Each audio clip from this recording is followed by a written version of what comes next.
tubahaye ikaze muri Imana Sharon muri tuganire abakunzi bacu nkuko twabasezeranyije ko tuzahora tugaruka nanone twagarutse kubera ko mwadukunze mwadushigikiye ibiganiro tuzahora tubizana rero mwarakoze abakunzi bacu turabakunda kandi duhora tubashimira ndi kumwe na mugenzi wanjye Sharo wiriwe mwiriwe neza Imana meze neza turashima Imana iracyaturinze amen ndakubona amavuta acyameze neza nta kantu karahungabana uratangiye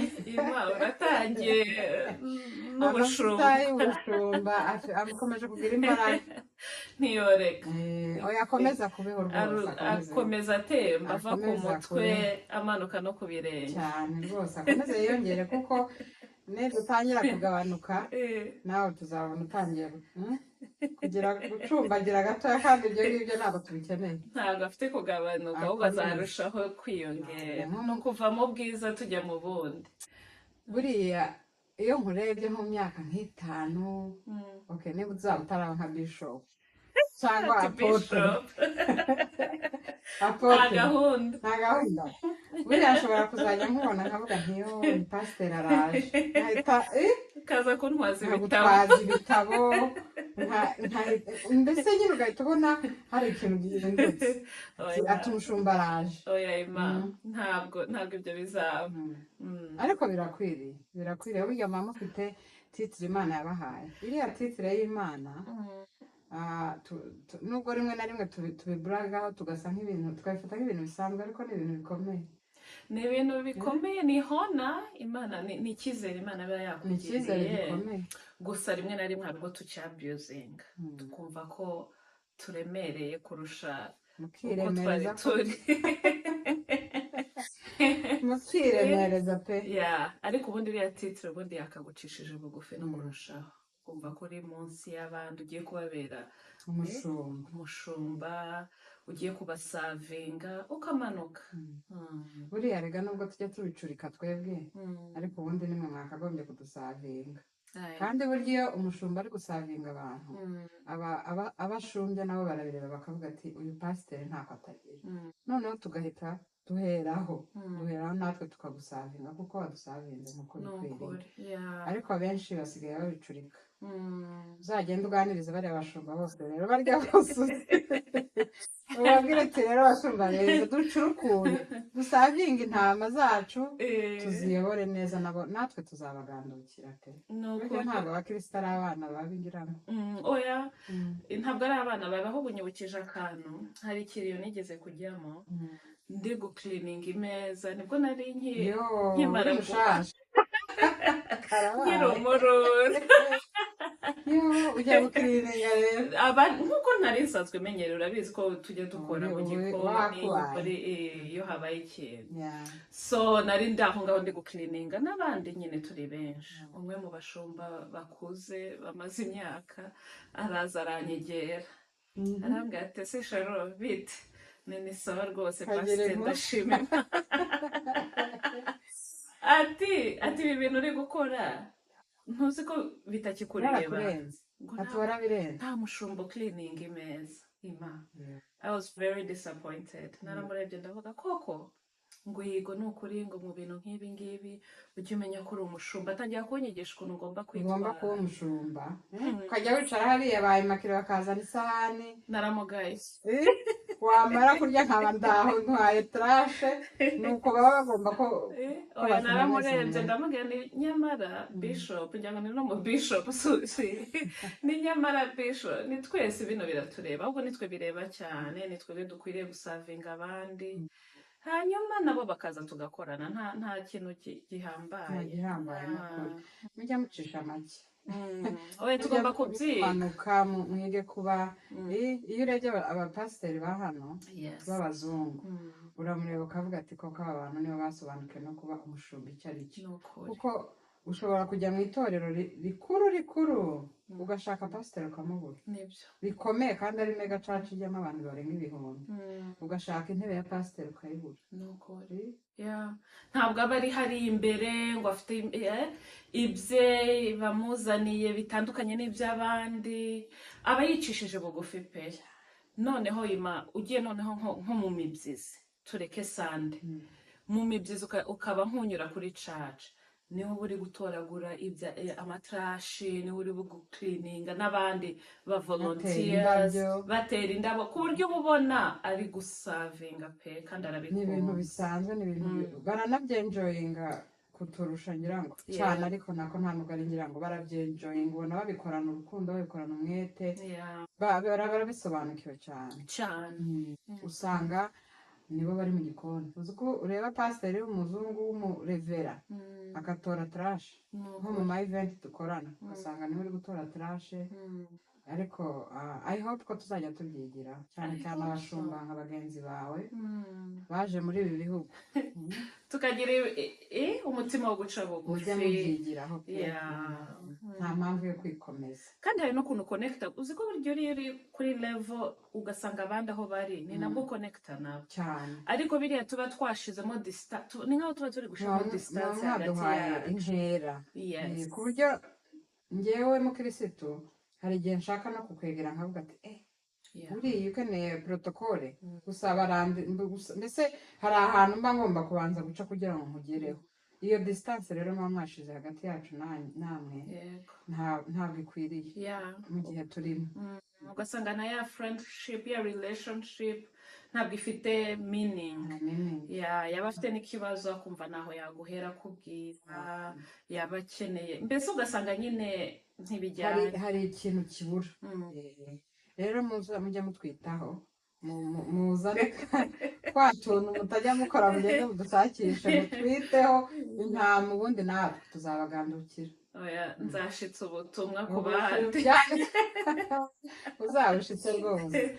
Hanyuma tukiri kuri icyo kintu, hari ukuntu iyo umuntu yahinduye titire ukavuga ati Sharon ubu ngubu yabaye Sharoni, ubu yari Sharoni, ubu yabaye Pastor Sharon, wowe ugahita wiremereza cyangwa njyewe twagendanaga twavuganaga twakorana utuntu twose ngatangira gusubira inyuma? Icyo kintu kiri butujyane bitugeze kuri teme y'uyu munsi. Oya ni ukuri hari nubwo wowe ubwawe utiremereza ariko abantu bagahita baguha nk'akato bakagutira, ugasanga kwa kundi bakwishikiragaho ntabwo ari kuriya se biba byatewe na titire cyangwa biba byatewe nuko nawe wabyitwayemo? I think biba bitaragera naho wowe ubyitwaramo, ari titire gusa. Ugasanga nyine bya biganiro birahindutse kandi nawe nyine ugasanga ntukiboneka cyane muri bya biganiro, nawe ntiwisangemo, nawe nyine hari ukuntu wifata, kuko na title iyo yahindutse gana nuko kwa kundi wapfaga burakaza ya magambo yose wapfaga kuvuga uri kumwe n'abantu blaga, harahugera none ukavuga aya magambo ashobora kugaruka akagukora. Oya nibyo rwose, iyo umuntu ahinduye sitati hari ibintu byinshi bihinduka. Rero twaje iki kiganiro cy'uyu munsi twagitangiye twacinjiyemo, tugiye kuganira kuri teme ivuga ngo ubushuti, inshuti, friendship, abashuti bacu, abashuti banyu, inshuti. Ese uri inshuti nyabaki? Uri inshuti nyabaki cyangwa se ufite inshuti zimeze gute? Cyangwa ufite inshuti zimeze gute? It's a two-way street. Kuko nawe ukuri uno munsi turarangiza ikiganiro tumenye ko abashuti bacu uko bameze, natwe uko tubera abandi abashuti. Ndaza kumenya niba afite inshuti zikwiriye cyangwa nanjye niba mbereye uriya muntu mbereye inshuti, niba koko mubereye inshuti nziza. Turaganira ku moko y'amashuti. Topic irakomeye. Abashuti bafite at the end of this topic uraza kumbwira aho mbona, uraza kumbwira aho mbona, umbwire niba ndi the right one cyangwa ndavuga nti ubu wasanga Imana idufashemo. Ariko nk'uko twakomeje tukubiganira, abantu bagira inshuti kandi koko inshuti zirakenewe mu buzima, kuko mu buzima bwa buri munsi iyo ubayeho wenyine hari ikintu uba ubura, niyo mpamvu tugira inshuti, niyo mpamvu wisanga wagize inshuti imwe cyangwa ebyiri cyangwa benshi, ubuzima bugakomeza. Muri aya moko y'inshuti rero hariho inshuti zitandukanye, hari inshuti zikunda hari inshuti zikujyana mu bintu ibyo byose nibyo tugiye kuganira.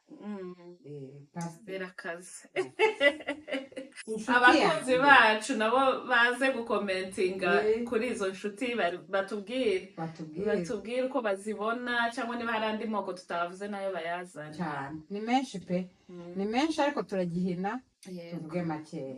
Pastor, inshuti yikunda, selfish friends. Oh my God, abo ko barahari nzi ko tumaze no gukura tumaze kubona inshuti nyinshi. Selfish friend rero nkuko umuvuze ni ya nshuti yikunda, ikaba inshuti yawe ariko ku nyungu zayo. So gusa ibiganiro muganira, it's all about them. Nibo bivuga, nibo bavuga ibyabo, ibyo bakora nibo, icyo gushakaho kitamufiteho inyungu nta kureba. Ikintu cyose ni njyewe, it's all about me, njyewe gusa. Nimunaganira arivuga yivuge, niba muvuze iminota 30 ibintu byose wowe umere nk'irobo iri kumutegera gusa. Yivuge, narangiza kwivuga ikiganiro kibe kirarangiye cyane. None amubwira n'ibyawe nta entere ubona bishizemo. Ntashobora no kubaza. Hari ukuntu iyo uri kuganira n'umuntu umenya ko ari interested mu kiganiro mufitanye kubera ibibazo akubaza, ariko ushobora kumubwira ati natwe turi amahoro, turi gushima Imana, abana barakuze, bikarangirira. Ntashobora kukubaza umwana umeze bimeze gute, ari mu wakangahe, nyine ngo akwereke interest mu ruhande rwawe, ariko kuri we niwe mwamara isaha ari we muri kuvuga, ari ibyo muri kuvuga, ari abe muri kuvuga. Byaza kuri wowe agahita kupa. Ni one end questions. Uwo muntu uko agoye kubana nawe, uwo muntu aravunnye, urangiza kuvugana nawe ukumva ubaye drained, kumva yagukuyemo gusa ariko ntacyo yagusigiye. Ukumva ni nkaho nk'iradiyo, kumva iradiyo iri kuvuga gusa, ntiyaguhaye umwanya wo kuvuga, ntiyakubajije uko umeze, muhuriye ahantu arivuza avuze ibyiwe, uko ameze, uko atera imbere, uko ageze gute, ibibazo yahuye nabyo, wenda ntanazi ko nawe ibyo bibazo ushobora kuba ufite ibirenze ibyiwe, ariko ntaguhaye umwanya, use nk'uwividura nawe umubwira ati you know what, nanjye wenda muri wa mwanya urashaka umuntu ukubaza ati how are you doing, umeze gute pastor, ariko waraje arakuviduyemo, akujyanyemo, arivuze agutaye gutya cyane. Washaka no kumubwira ibyawe ntabiha agaciro, ntabiha umwanya, ugahita unacikana kuraje, ugahita ucikana kuraje zo kugira icyo umubwira. Nk'uwo muntu iyo ubonye koro ye uhita uvuga ati never mind. Uwo ni wa wundi ubona ukavoidinga ya koro ye, kuko ubuzi ko ubungubu hari akantu yabonye agiye kunyirataho cyangwa se kumbwira, wenda nta nicyo bikongora wowe, kandi nabwo akakwandikira cyangwa akakuvugisha ari uko icyo ashaka kubwira kijyanye nawe. Byaba atari about that, mukashobora kuba mwamara n'umwaka mutavugana. Imana iturinde kuba izo nshuti, natwe turinde izo nshuti rwose. Abo ni abatwangiriza umwanya. Inshuti ya kabiri, inshuti ikujyana mu bintu bibi. Nabo barahari. Inshuti ya yindi ijya yumva gusa yagukurura mu bibi gusa, akavuga ati niba hari aho tujya kwiba ndumva najyana na Sharon, niba turi bujye gukora amanyanga runaka ndumva ntari kumwe na Sharon ntagenda. Yego, izo nshuti nazo nizo kwirinda rwose, kuko izo nshuti n'igihe ushatse kuva mu ngeso runaka zakubase, izo nshuti ziguma zikuzana. Ntashobora kukurekura kuko aba yumva adashaka gukora bya bibi wenyine. Hari ukuntu bimuryohera iyo ari kumwe nawe cyangwa n'ikigroupe cy'inshuti ze bameze cyo kimwe, akumva ko atari we wenyine wowe umunyamafuti, ati twembi, agahita yumva ko ari bibaye byiza turi kumwe. Kandi uwo muntu ngira ngo sinzi ko yabona uri kujya mu bintu byiza ngo nagushigikiye, kuko arashaka ko mujya muri wa muriro. Nabona uri kuva muri za ngeso mwari mufatikanyije aravuga ati uyu muntu usagiye arantaye, agenda atera imbere mureba gutya, agere ko abe successful mureba gutya, ntabwo nshaka kubyemera. Uwo ni wa wundi ushobora no kubwira ikintu cyiza cyangwa gahunda nziza wafashe yo kuva muri bya bindi bibi, akakudiscouraging, akakwereka ukuntu, tuvuge niba wanywaga cyane inzoga cyangwa ibiyobyabwenge, wamubwira ati nafashe ingambi zo kubireka agahita akubwira ati si umuntu w'umugabo akora ibintu nk'ibyo cyangwa se ntabwo uri bube ukimeze cool, ntabwo uzabishobora uzaba ugifite mu bandi bagabo, ntuzabishobora n'ubundi uzagaruka aho kukubwira ati you know what we wabishoboye go for it, ahubwo reka tuze tugushigikire natwe tubivemo. So ahora gukurura ashaka ko mugumana muri bya bibi muri gukora mu byaha, kandi n'ibibi gusa ibyo ngibyo n'abapasiteri barabitubuza. Oya rwose nibyo, kandi baranavuga ngo show me your friend and I'll show you who you are. So izo nshuti zawe ndakwereka uriwe, ndakubwira uwo uriwe rwose.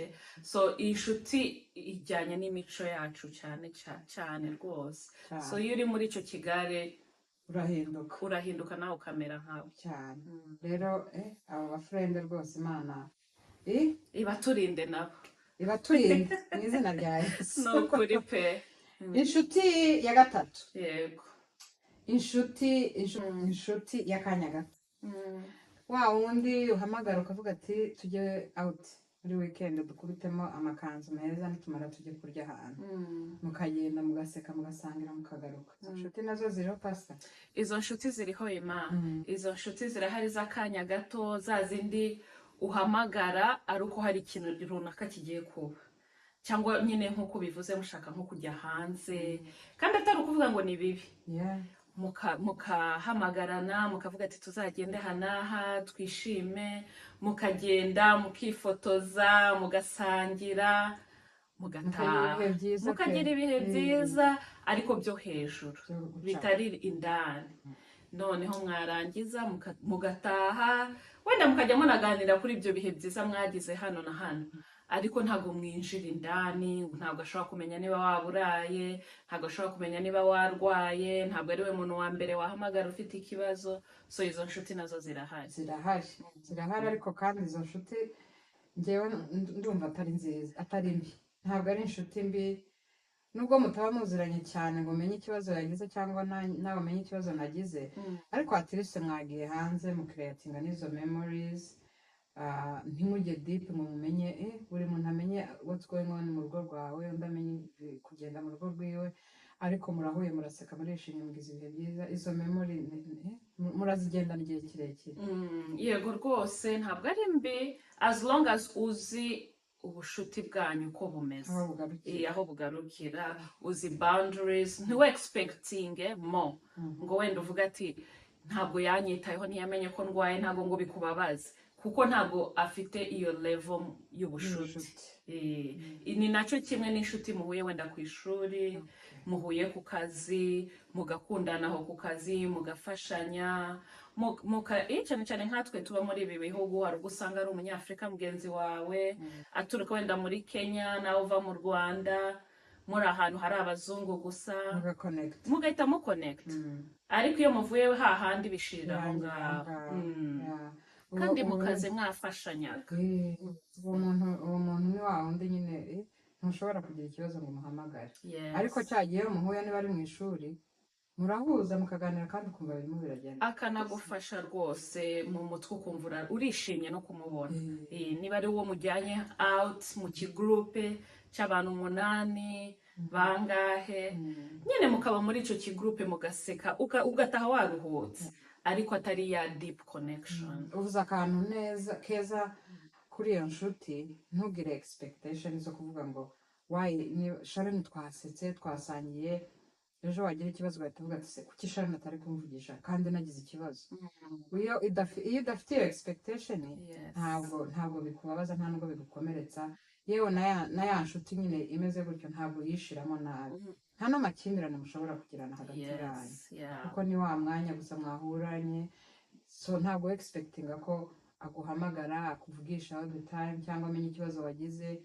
Niyo yakimenya nk'abandi bose rwose. Iyo expectation izadufasha. Iyo expectation yo kumenya inshuti zawe bituma utikorera, utumva ngo unababare, utuma utikomeretsa, utuma utababara, kuko you know already what to expect from them.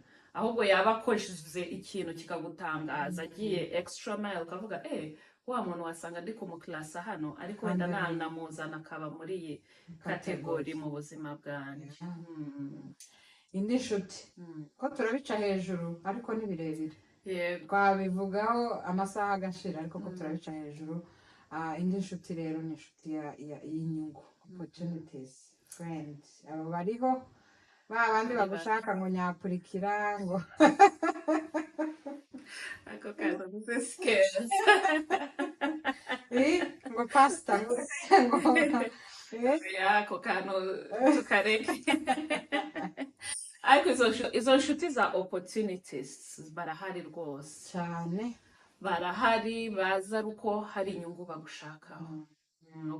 aragushakaho ikintu runaka akaguhiga paka kubonye, kandi ya minsi ari kugushakaho ikintu araguhamagara mu gitondo, araguhamagara saa sita, araguhamagara saa 10, ugahita ubona nyine care ni zose, akagushekerera. si ugushekerera siko gushekerera, akagutereta akakubwira amagambo meza, wabyutse uno munsi umeze neza muntu wanjye, kandi abihera kare ataratora rya jambo. iyo ni processes yo kwigeraho kuri cya kintu. Yes, ariko hari inyungu runaka gushaka.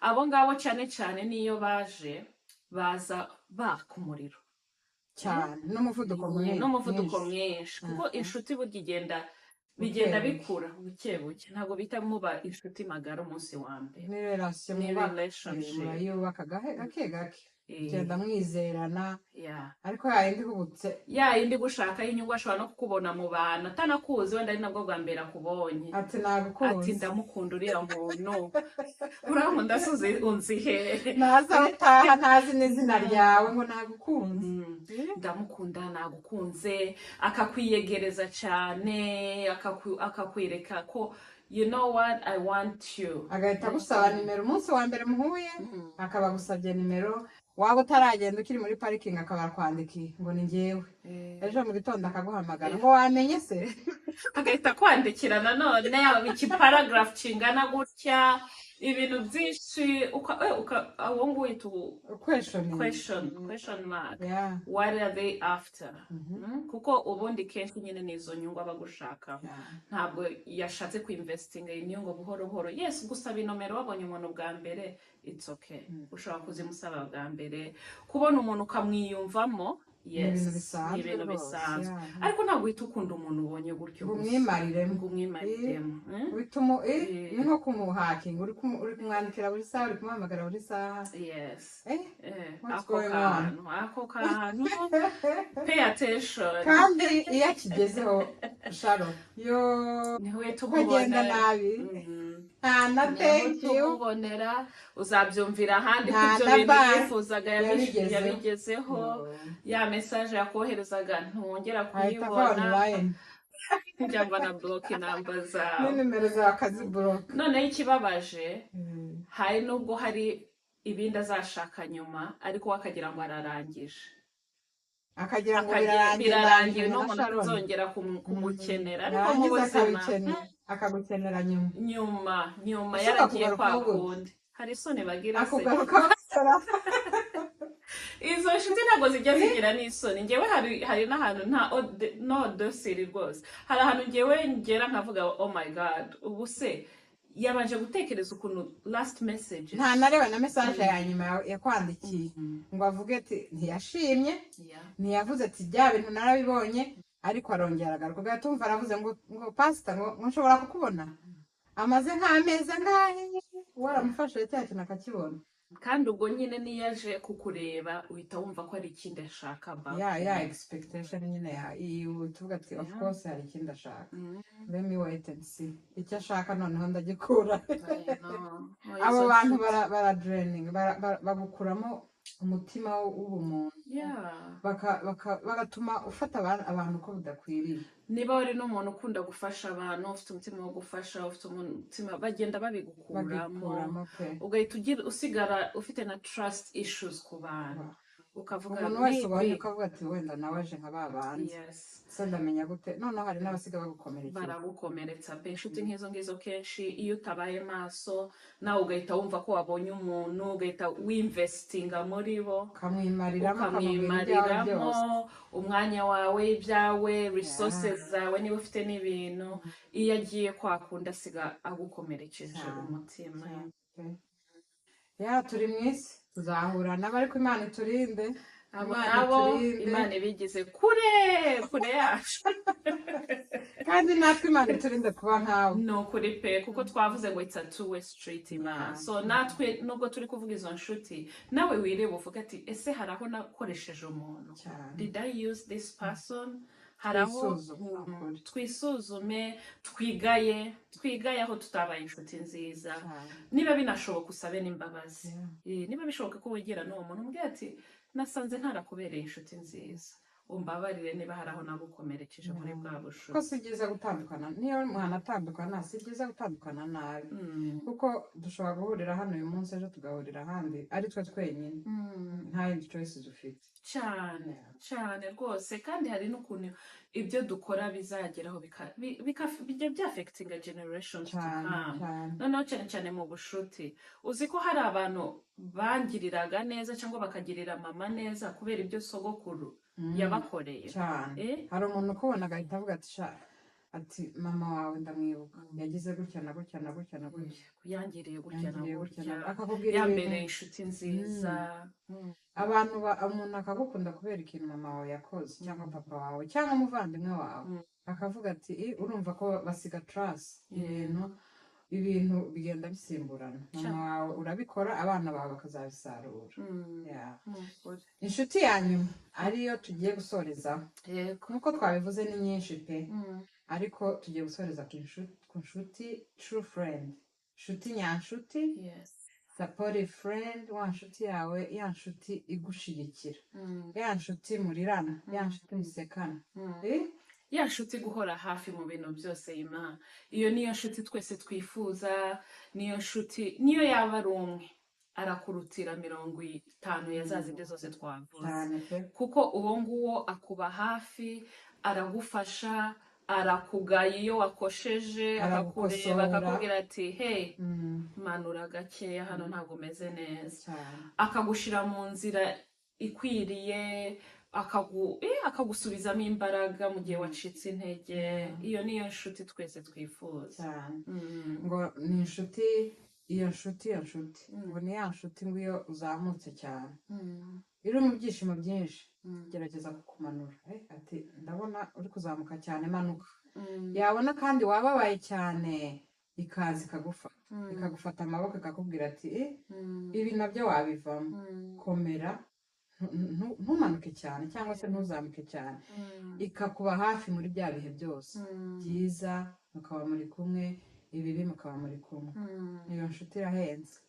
irahenze iyo nshuti uyibonye ukabona ko ufite inshuti nk'iyo ngiyo yifate neza uyifate nk'amata y'abashitsi niko mu kinyarwanda bavuga ntuyitekinge for granted kuko hari nubwo tugira inshuti nk'izo ngizo ntituziha agaciro zikagenda tukazifata uko twishakiye kandi wa muntu wenda yari kuzakubera umuntu ukugeza ku bindi mwembi mugashigikirana kuko ni hose ndakubera inshuti nawe mbere inshuti nziza kuko ntabwo nakubera inshuti nziza aho utambera inshuti nziza byose biruzuzanya turuzuzanya ni wa muntu ushobora no kuvuga ati ku ishuri nimba bakeneye umuntu bahamagara niba bambuze ndishuwa ko bashobora guhamagara Sharon bakamuhamagara cyane no muri ibi bihugu uwo ni wa muntu ushobora no gushyira muri trust will sinzi ko abantu benshi tuzi trust will ariko ukavuga ati hagize n'ikimbaho uyu nguyu azansigaranira abana ndabizi ndamwizeye 100%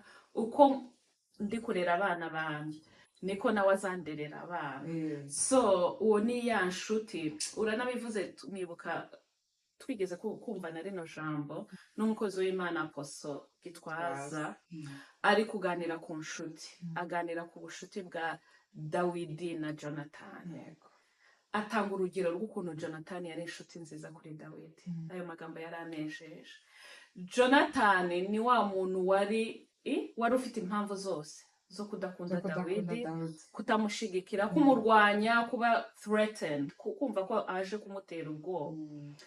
Kuko niwe wari ukwiriye kuba umwami, niwe wari ukwiriye, yari umuhungu wa Sawuli, niwe wakagombye kumusimbura isi apfuye, ariko ngo haje undi muntu Imana yasutseho amavuta utakomoka mu muryango wabo, ariko gusa amubonye, abonye ubwiza bumuriho, abonye aravuga ati ahubwo ndakubera inshuti, ndakubera inshuti. Yadmitinze ko he's better than him. Yemera ko amavuta adasanzwe iwe Jonathan adafite. So iyo niyo nshuti wifuza, yindi itumva ko itagira ishyari ryawe, ahubwo yishimira ibyiza ufite, yishimira imbaraga ufite, yishimira ibyo umaze kugeraho, ahubwo mukaba muri kumwe mugafashanya mu byo, ikanemera ikavuga ati you're better than me muri ibi ngibi, nawe you're better than me muri ibi ngibi. Dawidi abari nako Jonathan abari ukiza Dawidi inshuro nyinshi se yagerageje kumwica, aho kugira ngo yumve ishari, yumve ko aje kumutwara ubwami, afatikanye na se kumwica. Iyo Jonathan abigiramo uruhare Dawidi aba yarapfera cyane rwose. Ako kanya byari byoroshe ko ariwe wanamwica kugira ngo atamutwarira wa mwanya, ariko inshuti yamubereye inshuti nziza. Kandi nawe kubera ukuntu yabereye Dawidi inshuti nziza, Dawidi aritura, nubwo Jonathan atari ahari yapfuye, ariko aragenda asubira mu muryango we, ashaka abamukomokaho, abitura neza. Ni bya bindi twavugaga, iragukurikira no mu buzukuru n'abuzukuruza. Inabi nayo iragukurikira yo gatsi, n'ineza iragukurikira. Urumva ubwo rukundo rwa Dawidi na Jonathan twarwigiraho ibintu byinshi cyane. Nibwo bushuti twifuza, ni nayo nshuti numva ndi kuri wowe. Ese buriya ngaho se Nana yanjye buriya se ko mfite ibibazo byinshi ndi kubaza Sharo. Njye nahise menya ahantu mpagaze, I'm safe. Ntago mizeye, ndi gutekereza, turi kuganira nkatekereza nsuye umugore.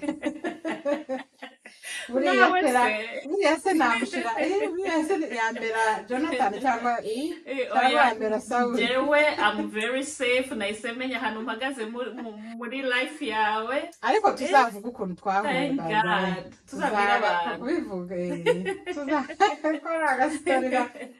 Ariko ni ukuri yari brage, kandi ni ibintu byiza pe. Iyo ufite inshuti ushobora kuvuga ngo ku ishuri bampamagaye bakambura, nicyo nakomeje kuvuga, kubera ko muri iki gihugu duhora nabyo.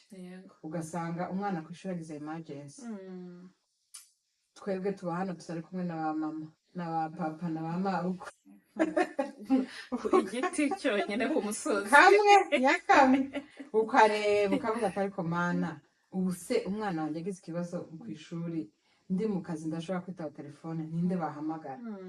Uri aho ngaho ugashaka umuntu ushiraho kuri ya telefone ukamubura, uba ufite ikibazo. Ni ukuri n'abanyarwanda barongera bakavuga, ariko nsigaye nzi imigani y'ikinyarwanda. Ahubwo ndakureba neza ko utari gusoma, ushobora kuba ufite igitabo Samuel uri gusoma, kubera ko nahizi ko nkurusha ikinyarwanda. Nsigaye manura imigani gusa muri tuganire. Banza ubushumba, hari ibintu maze kwiga, kuko ibyo ntabwo nari mbikuzeho utaraba umushumba.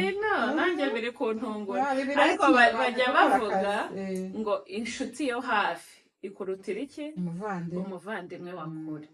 So iyo ufite ya nshuti yawe ya bugufi yo hafi, ni ukuri pe, nta nubwo uba ukeneye ibindi byinshi cyane. Akubera umuvandimwe, akubera umubyeyi, akubera aho wa muntu wawe nyine ukwegereye atakubera. Ariko ya nshuti ikaba yakwitabira emergency call, waba uri mu muhanda wagira impanuka, ni Sharon ndi hano ngize impanuka, agahita areka ibyo yari arimo akaza kugutabara. Waba wagize ibirori, wa muntu niwe uri showing up wa mbere, akavuga ati I'm here, duteke dukorope tubwire gute, ariko ibi birori bigende neza, akakwitangira. Waba wagize ibyago, hari naho ugera ukumva wowe ubwawe ntushobora gusenga, ukumva wacitse intege ku buryo udashobora kujya imbere y'Imana gusenga, ugahita umubwira ati you know what, fasha. Ni wowe akagusengera ukumva usubishwe n'imbaraga. Kandi urabyumva pe, urabyumva ko wa muntu wawe akuri hasi, urabyumva, ubwo ahita uvuga ati ubwo ari gusenga amoke I'll be okay nubwo ntari okay for now ariko ndagize ko ndi bube uhita wumva ufite izindi mbaraga uba wumva hari abantu bakuri inyuma somebody is holding you. Imana turemere izo nshuti Imana ituremere izo nshuti iziduhe pe natwe tubera abandi izo nshuti natwe Imana idufashe kubera abandi izo nshuti ni ukuri pe uzi kumva ko umuntu akwizeye ku buryo yagushira muri marriage contact nawe ugomba kwiha amashi ukavuga ati kabisa nimba mbereye umuntu aha hantu nawe akahambera mukiha amanota mwembi kandi mukabishimira Imana kuko ni ibintu bidapfa kwizana gutya gusa ntabwo byizana pe nibyo rwose rero bakunzi bacu mugende mwisuzume twisuzume twese natwe nanjye nawe Ima tugende twisuzume turebe inshuti dufite izo arizo tujonjagure ni ukujonjora ukavuga ati uyu oya tusitikinge kuri za nshuti dukeneye mu buzima kuko hari izo twumvishe tudakeneye na gatoya ziri kudutera umwanya hanyuma natwe twirebe muri za nshuti zacu ese natwe turi kubabera za nshuti twifuza ko nabo batubera. Imana ibidufashemo kandi namwe Imana ibibafashemo nawe udafite inshuti wisengere birashoboka kandi nawe ukoreye foro nk'uko twavuze it's a two-way street ntube ya nshuti y'inyungu ntube ya nshuti ya opportunity ishaka umuntu gusa kubera opportunity ntube ya nshuti iri selfish ntube ya nshuti ijyana uwundi muntu mu byago cyangwa mu bibazo ube inshuti nyanshuti true friend kandi ishigikira inshuti true supportive friend. mwakoze kudukurikira abakunzi ba Imana Sharon muzagaruke kandi mukomeze mudushigikire tuzagaruka ubutaha mugire ibihe byiza. Bye.